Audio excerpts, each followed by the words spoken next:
Magandang araw Pilipinas. Narito na ang ating fresh weather update ngayong araw mula sa Pag-asa. Ngayong Biyernes, Enero 2026.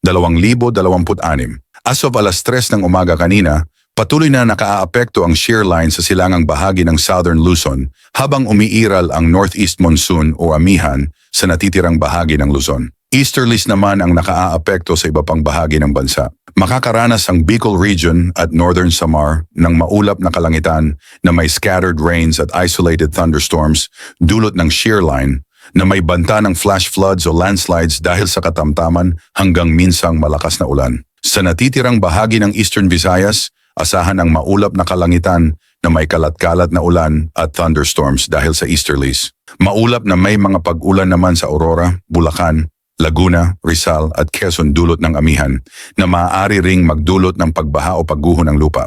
Sa Metro Manila, Cordillera Administrative Region, Cagayan Valley at natitirang bahagi ng Calabarzon. Maulap na kalangitan na may light rains ang mararanasan ngunit walang inaasahang malaking epekto.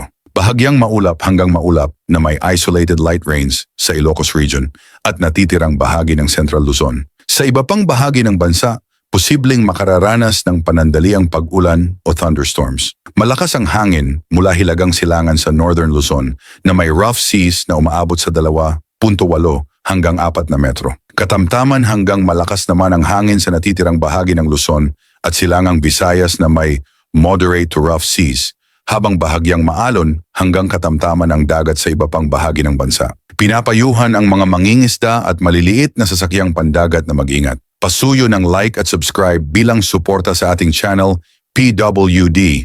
Ang ulat panahon na hindi kaiiwan, rain or shine. Ingat Pilipinas!